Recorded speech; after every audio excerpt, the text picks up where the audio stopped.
Good evening, ladies and gentlemen, and thanks for taking the rendezvous with us right here on Spectrum Television. It is the 8 p.m. bilingual newscast. Making news tonight, the Minister of Territorial Administration has presided over the biannual conference of regional governors. The focus has been on assessing Cameroon's security situation as electoral deadlines draw near, while Paul Atanga Nji cautions political leaders against any form of unrest. Catch the full story in the course of the news. We talk sports. Alfred Aboye's basketball team has lost its first game at the Olympics pre-qualifying tournament to Montenegro. The team fell short of 4 points after 4 quarters. This and many more will be yours in tonight's edition of the 8 p.m. bilingual newscast. Good evening. If you're just joining us, well, the 8 p.m. bilingual newscast opens in the French language with you, Léla Reine Ganzeux. Good evening. Bonsoir à vous, la Donnette Ondessa, mesdames, bonsoir, monsieur, bonsoir et merci d'être avec nous. Il est 20h sur les antennes de Spectrum Télévision, c'est le journal. Le ministre de l'Administration territoriale a présidé ce jour à Yaoundé les travaux de la conférence semestrielle des gouverneurs. Objectif, faire l'évaluation sécuritaire des 10 régions du Cameroun à l'approche des échéances électorales de 2025. Mise en garde de Paul Atanga Nji à l'endroit des acteurs politiques. Aucun trouble ne sera admis en 2025. Olivier Bouzike. 2025 approche, Paul Atanga Nji met en garde Maurice Kamto. Il y a un monsieur qui a déclaré qu'il va boycotter les élections, avec pour conséquence boycotter donc la chaîne présidentielle et tout ça. Donc aujourd'hui, tout ce qui va seulement faire, bon, on se dit que bon, vraiment, 2025 c'est mauvais. Peut-être dans 10 ans, je peux revenir si j'ai la chance. Mais même si vous voulez venir dans 10 ans, commencez à vous préparer aujourd'hui. Parce que la politique, ce n'est pas la rue. C'est au Parlement, c'est dans les municipalités, c'est au Sénat, ainsi de suite, ainsi de suite. Alors, on vous donne une chance. Vous dites que vraiment, cette chance-là, vraiment, ça ne me dit rien. Et après, on se réveille le matin pour dire que, oh, bon, vraiment, nous, on va mourir. Et c'est que, non, il va aller mourir seul. Personne ne va l'accompagner dans sa tombe. Il n'a pas vraiment besoin de 2025 pour mourir. Il y a les cordes qui se vendent dans les marchés partout. Vous n'avez pas besoin d'attendre 2025. Il faut vraiment, c'est une mise en garde claire.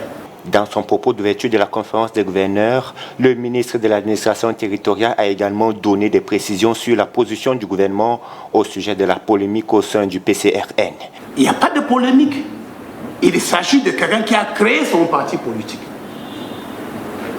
Et il a permis à quelqu'un d'autre de se servir de son parti politique pour aller à l'Assemblée, sur des clauses qui sont claires. Alors aujourd'hui, vous prenez le parti de quelqu'un, vous allez à l'Assemblée et vous dites que vous voulez devenir propriétaire de ce parti politique. Mais je vous pose là que nous avons les nounous dans nos maisons. Les nounous sont là pour garder les enfants. Donc vous voulez dire que la nounou va dire que c'est déjà mon enfant. Quand nous avons consulté les documents de ce parti politique, il est clair que Kona Robert est le légitime propriétaire et le mandataire social de ce parti politique. Au cours des travaux de 2 jours, les différents gouverneurs feront des exposés sur la situation sécuritaire dans leurs régions respectives avant la communication des recommandations finales du MINAT. Amélioration de la qualité des audits au Cameroun. Plusieurs jeunes auditeurs sont en recyclage à Yaoundé. C'est à l'initiative de la Chambre des comptes de la Cour suprême. Mieux outillé, il est question qu'ils puissent relever les manquements observés sur le terrain, mais aussi auditer la mise en œuvre des ODD. On reste avec vous, Olivier Bouzike. Cette rencontre se tient dans un contexte marqué par la mise en œuvre des objectifs de développement durable qui interpellent les pays en voie de développement. Il est question de préparer les jeunes auditeurs et auditrices à mieux faire les audits des organismes publics. C'est la 3e édition. Les 2 premières ont permis d'obtenir quelques avancées dans le domaine. Il y a une nette amélioration au niveau des audits de performance, des audits qui s'opèrent au niveau de la Chambre des comptes du Cameroun. Ça veut dire que nous apprenons quand même beaucoup de choses. Et la visibilité qu'on donne aujourd'hui, ça permettra aux comptables, aux ordonnateurs de se mettre en garde. Aussi, les experts vont au cours des travaux auditer la mise en œuvre des ODD. Mais aussi, il s'agit de voir quel est le degré d'atteinte des travaux des ISC au niveau des populations. Ça, c'est très important. parce que nous sommes dans une juridiction financière et tout ce que nous le faisons au nom du peuple. Donc, l'impact que nos travaux ont sur les citoyens, sur les contribuables qui veulent savoir où va leur argent, mais aussi sur les usagers. L'autre enjeu est de promouvoir une technique d'audit professionnel en adéquation avec la déontologie et la méthodologie en la matière. C'est une occasion de donner une certaine visibilité d'abord à notre chambre de compte, qui n'est même pas connue des Camerounais. Parallèlement, c'est des occasions de professionnalisation, de formation, de mettre en pratique, n'est-ce pas, les connaissances acquises sur les bancs de l'école. C'est d'ailleurs pour cela que les destinataires de cet événement sont les plus jeunes. Cette initiative, portée par la Chambre des comptes de la Cour suprême, vise en général à corriger les défaillances liées au manque de communication entre les ISC et les parties prenantes sur le terrain. Et puis on continue de parler sécurité. Le budget d'investissement public de l'exercice 2024 n'est pas encore entré dans sa phase d'exécution optimale. C'est le constat fait ce jour au cours de la réunion de coordination administrative et technique et du comité opérationnel de sécurité et de maintenance de l'ordre qui s'est ouverte ici même dans la capitale économique du Cameroun. Les travaux sont censés durer 2 jours. Makedali Djinoucham. Le constat est clair. Le faible taux d'exécution des projets du budget d'investissement public de l'exercice 2024 ralentit l'action gouvernementale dans le département du Vouri, région du littoral. On vous a dit qu'il faut faire un distinguo entre l'exécution qui est faite au niveau des services déconcentrés de l'État et celle qui est faite au niveau des collectivités territoriales décentralisées. Vous avez également appris que des autorisations exceptionnelles d'attribution d'un certain nombre de marchés sont en attente au niveau des instances ministérielles habilitées. Nous pensons donc qu'une fois toutes ces conditions satisfaites et tirant argument des instructions que j'invoquais tantôt et qui viennent d'être reprécisées et rappelées, les uns et les autres vont se mettre à l'œuvre. Nous n'avons pas de crainte particulière sur ce que nous rattraperons le gap. Dans l'optique de juguler les différents facteurs qui entravent l'exécution optimale du BIP dans ce département, un accent sera mis sur la sensibilisation des populations sur les risques d'inondation en cette saison pluvieuse. Il est donc important que vous reliez au maximum tout ce qui a été dit ici pour que nos populations ne puissent plus être surprises par les effets néfastes liés aux inondations. Mais ce que nous voulons également dire ici, c'est que nous devons mener une lutte acharnée pour faire en sorte que nos populations ne s'installent plus dans les zones non aedificantes. Ce 3 juillet 2024, le préfet du département du Vouri préside la réunion de coordination administrative et technique à Douala. Les travaux qui s'achèvent le jeudi 4 juillet 2024 concernent principalement le comité de coordination opérationnelle de sécurité et de maintien de l'ordre. Heap of garbage unattended to piled across most junctions in the economic capital city. Well, this is the unpleasant scenery one notices when going around and about the city. The inhabitants call the attention of competent authorities to look into this situation. Over to you, Christelle Asexuele and Nono Futui. Ça me fait mal puisque ça rend la ville sale. Ce n'est pas normal. Un pays comme le Cameroun, on retrouve encore des poubelles partout, là, ce n'est pas normal. This scenery can't be missed when going around and about the economic capital city, Douala.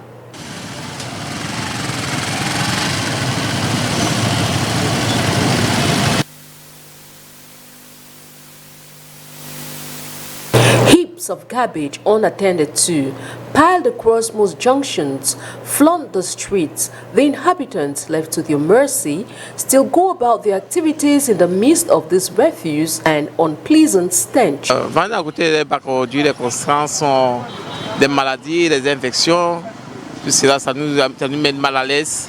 Et on souhaiterait que la communauté urbaine fasse quelque chose de plus mieux. Selling around this garbage bin is really not the best as we risk infections and other illnesses. We plead on the Douala City Council to help us with the situation. Sometimes we are sick here just from inhaling the stench. On peut diriger les gens à aller jeter les ordures quelque part. Par rapport à ça, vraiment, nous sommes vraiment malades ici. Il y a des gens qui toussent, on ne sait pas où ça provient. Ça peut être parfois des bacs ordures, donc on souhaite que la communauté vienne faire quelque chose pour nous. Unpleasant for some, a source of livelihood for others who daily come through this garbage sorting out items like bottles, hardwares, old bags, shoes, cartons and other items which they sell out to whoever is interested for a few CFA francs. Je ramasse la ferraille, je ramasse le carton et je ramasse la bouteille. Et vous vendez ça très cher? I pick up bottles, cartons, which I sell around to people who need them. Donc, on passe seulement à la gare avec le carton, donc je suis là à l'entrée pour vendre. C'est rien que ça, rien que la poubelle, la bouteille. Bottles, old clothes, shoes, what people trash. We pick them up and sell, even at 200 francs CFA. We sell. On n'est pas acheté, on ramasse seulement.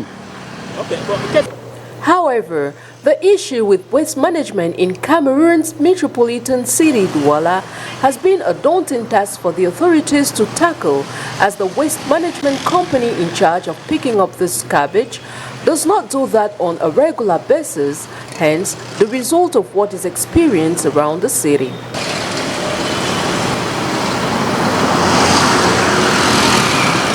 Nonetheless, the inhabitants are calling on the competent authorities to look into the situation in order to make Douala a clean city, just like the Douala City Mayor envisages in his recent ongoing project dubbed Douala Clean City Project. Et depuis le 1er juillet dernier, il faut présenter une ordonnance dûment signée par un médecin pour acheter tout médicament en pharmacie. Sur le but visé par cette mesure de l'Ordre national des médecins du Cameroun, voici les précisions de Makedali Djinochom. Depuis le 1er juillet 2024, il faut présenter une ordonnance signée par un médecin, membre de l'Ordre des médecins du Cameroun, pour acheter tout médicament en pharmacie. Cette décision prise le 4 juin 2024 par l'Ordre des médecins vise à contrôler la vente des médicaments et à lutter contre l'exercice illégal de la profession de médecine dans notre pays. Pour cela, les médecins, qu'ils soient généralistes ou spécialistes, doivent avoir des ordonnanciers qui répondent à la réglementation internationale.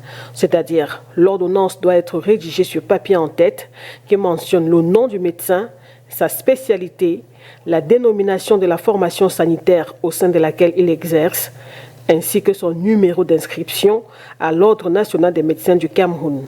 Cette mesure entend être une contribution à la lutte contre l'exercice illégal de la médecine menée depuis plusieurs années par l'État. En juillet 2022, le ministre de la Santé publique avait publié un communiqué dans lequel il rappelait que l'exercice illégal de la médecine constitue un délit réprimé par la loi. Et êtes-vous au courant de cette nouvelle mesure qui stipule que la présentation d'une ordonnance dûment signée par un médecin, avant l'achat de tout médicament en pharmacie? La question a été posée à quelques citoyens de la ville de Douala. Je vous propose de les écouter.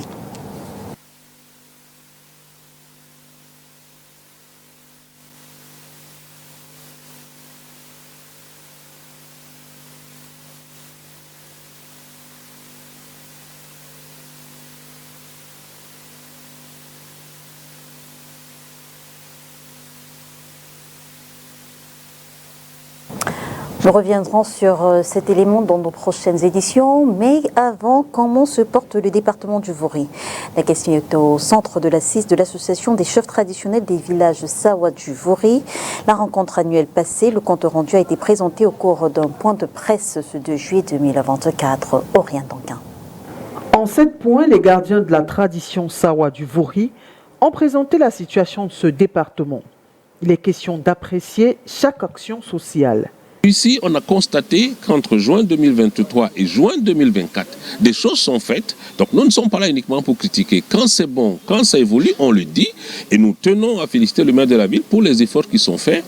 Nous avons souhaité qu'il insiste auprès des ingénieurs pour que ces travaux soient plus durables. Parce que souvent, on revient sur les mêmes travaux peut-être parce qu'on n'a pas veillé à la durabilité après. Donc il y a ça, mais nous avons aussi interpellé les populations. C'est bien de vouloir les routes. Mais à quoi ça sert conclure les caniveaux si 2 heures après nous devons encore jeter les ordures? À quoi ça sert conclure les caniveaux si nous devons boucher les voies d'écoulement des eaux? À quoi ça sert qu'on dise à la mairie d'être vigilante si nous-mêmes nous construisons sans tenir compte des normes d'urbanisme? Voilà. Au-delà de ceci, les chefs relèvent pour le déplorer la hausse des coûts de la carte nationale d'identité et de certains impôts. Soulever un certain nombre de problèmes, que ce soit la voirie, que ce soit les impôts, quand même. Vous avez tous vu que ces derniers temps, il y a certains services de l'État dont le coût a été multiplié par 2, voire par 3. C'est difficile et il faudrait que nous, en tant que porte-parole de la population, quelque part, nous le fassions savoir aux autorités. Mais en même temps que nous disions à la population que peut-être qu'il faudrait faire cet effort, à condition que les gouvernants donnent aux sommes ainsi collectées une bonne direction, c'est-à-dire l'intérêt supérieur de la nation. La participation à l'édification d'une nation passe par le choix de ses dirigeants. Les jeunes sont donc appelés à jouer leur partition, non sans tourner le dos à la consommation des drogues et autres stupéfiants. On a également voulu attirer l'attention de divers acteurs par rapport aux échéances qui arrivent, en commençant par nos propres enfants qui doivent bouger, qui doivent militer, qui doivent s'inscrire sur la liste électorale, qui doivent être prêts. Il faut changer cette perception qui fait dire à certains que le peuple sawa passe son temps à pleurer, pose pas des actes. Ce n'est pas toujours vrai, mais en tout cas, il faut qu'en 2025, on montre que nous sommes présents. La communauté sawa du terroir et de la diaspora, désormais vigilante quant à la préservation du patrimoine sawa, est félicitée. Celle-ci doit utiliser à bon escient les réseaux sociaux. La jeunesse est beaucoup plus tournée vers l'extérieur et c'est d'ailleurs à dessein. Ceux qui créent ces réseaux sociaux veulent justement détourner la jeunesse africaine de nos valeurs vers les leurs. Mais il y a aussi notre part de responsabilité. C'est-à-dire qu'il faut que dans nos différentes chefferies, nous créions des conditions, nous ayons des centres culturels, cases sociales, appelons ça comme on veut, nous ayons des activités qui ramènent les jeunes vers les villages. C'est pas toujours difficile, c'est pas toujours facile parce que la tradition est agressée en permanence dans le monde d'aujourd'hui par tous les moyens. Toutes nos valeurs sont bafouées et les chefferies ont été également tellement comprimées par le nouveau pouvoir, le pouvoir étatique hérité du colon, qu'elles n'ont plus toutes les marges de manœuvre. Le Vouri est entouré d'eau mais n'a pas de plage. Il subit de nombreuses interruptions de l'énergie électrique, de fourniture en eau courante. À cela, il faut ajouter les nuisances sonores. Voilà quelques autres problèmes relevés et soumis aux autorités administratives pour le bien-être des populations du Vouri. Comme il est de coutume, l'association des chefs traditionnels des villages Sawa du Vouri était réunie le 16 juin dernier. La rencontre visait à faire un check-up du département. Les conclusions ont été présentées ce 2 juillet 2024 au cours d'un point de presse. Et avec VOA, nous faisons à présent le round-up de l'actualité africaine. Les 32 ministres du nouveau gouvernement sud-africain ont été investis ce mercredi au Cap. Pour la première fois depuis la fin de l'apartheid il y a 30 ans, le Congrès national africain a été contraint de partager le pouvoir. La police kenyane a annoncé avoir arrêté plus de 270 personnes, dont 204 dans la région de la capitale Nairobi, lors de rassemblements anti-gouvernementaux de mardi. Le Kenya est secoué depuis 2 semaines par une vague de contestation déclenchée par le projet de budget 2024-2025 prévoyant de nouvelles taxes. Le président du Tchad, Mahamat Idriss Déby, visé par une enquête en France sur des soupçons de biens mal acquis. Les investigations concernent plus de 900 000 € dépensés à Paris par l'homme fort du Tchad en costume, chemise et autres vêtements de luxe grâce à des versements reçus d'une société tchadienne via une banque. Le président tunisien Kais Saïed a fixé la tenue de l'élection présidentielle au 6 octobre prochain, un scrutin lors duquel il devrait briguer un second mandat. Aux yeux de l'opposition, il ne pourra pas y avoir un scrutin équitable et crédible tant que les prisonniers politiques n'auront pas été libérés et que la liberté de la presse n'aura pas été rétablie. Out of the African continent, as the Caribbean sees its first Category 5 hurricane of the year, scientists warn that extreme weather is here to stay due to climate change. Reports from Washington, where U.S. President Joe Biden resides, on Tuesday announced new climate resilience measures. While our partners, The Voice of America, has the story. After carving a path through the southeast Caribbean, Hurricane Beryl is now barreling toward Jamaica, where fishermen like Clive Davis work to secure their boats. Yeah, and it developed so quick, from a tropical depression, so fast. History, them say, yeah, history. And this year's hurricane season is already making history, scientists say. What's unusual here is that it's forming earlier in the year than we expected. We normally get storms like this in August and September, and yet we're getting this in June and early July. In Washington, which has seen the hottest temperatures in nearly a decade, emergency officials on Tuesday briefed President Joe Biden and members of his cabinet on extreme weather. Already, tens of millions of Americans are under heat warnings from record-shattering temperatures. Last month here in D.C., temperature 100 degrees. In Phoenix, Arizona, 112 degrees. In Las Vegas, 111 degrees. Biden noted extreme heat is the #1 weather-related killer in the United States and announced measures to help protect Americans, including new safety standards in the workplace and about $1 billion in funding for projects to safeguard communities against natural hazards like storms and flooding. Scenes that are already playing out across the globe in places like New Delhi, India, which is now dealing with heavy rainfall after seeing a record high temperature of nearly 53 degrees Celsius in late May. It is getting hotter and hotter. This is not your mind playing tricks on you. This is physics. We're dumping greenhouse gases in the atmosphere. They trap heat, and the result is a hotter globe. Scientists say the high temperatures, rise in sea level, and changes in precipitation patterns will likely mean more storms like Hurricane Beryl. Aru Pandey, VOA News, Washington.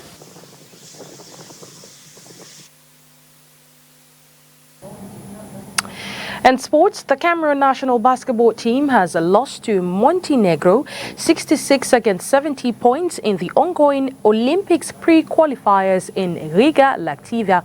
While Alfred Aboya blames the loss on the team's lack of size, which saw them give up 17 offensive rebounds. Let's find out more of the story in this report. Cameroon has suffered a 66-70 defeat against Montenegro in their opening game of the FIBA Olympic pre-qualifying tournament in Riga, Latvia on Wednesday, July 3, 2024. Despite a strong start, the indomitable Lions were unable to overcome Montenegro's size and rebounding advantage. Cameroon led by 3 points at halftime, but Montenegro rallied in the second half, outscoring them 20-10 in the crucial third quarter to take control of the game. The Lions' point guards had 19.5 points in their two losing efforts. Perry has been shooting 7 of 26 in his first games in Riga, but banged in the one play to close the encounter. Jeremiah Hills had 10 points and 9 assists, but struggled to make an overall impact. Brice Yaga Bidia stood out for Cameroon, scoring 14 points, but the team struggled to contain Montenegro's veteran center Nikola Vucevic, who dominated the interior. Cameroon's head coach Alfred Aboya acknowledged his team's lack of size as a key factor in the defeat. He stated, "Our lack of size was apparent as we gave up 17 offensive rebounds. They brought a good fight." Cameroon's forward Brice Yaga acknowledged this fact. "I think the same thing. They out-rebounded us. That's where the game was decided." With the indomitable Lions who look to bounce back when they face Brazil on July 4, 2024 in their next group stage match. They will need to improve their rebounding and interior defense if they hope to keep their Olympic dreams alive. Still in sports, but this time around we talk about the president of the Cameroon Football Federation. Well, Samuel Eto'o has joined this year's list of winners of the 28th edition of the Menarini International Fair Play Award. This will be given tomorrow in Italy. Let's listen to this report as filed in by our reporter, Crystal Asexwele. Samuel Eto'o, Fecafoot president and former Cameroonian footballer's name has been added to the list of winners of the 2024 Menarini International Fair Play Award. This has been a unanimous decision from the members of the Board of Directors of the Fair Play Menarini Foundation. Voted Best African Player of the Century in 2007, Samuel Eto'o has left an indelible mark in the history of Cameroonian football by winning a gold medal at the 2000 Olympic Games and 2 African Cups in 2002 of Cameroon, with an impressive total of 56 goals scored. There is therefore no denying that Samuel Eto'o has had more than a remarkable career. In Europe, he established himself as one of the best strikers in modern football. He won 3 La Liga titles and 2 Champions League Cup.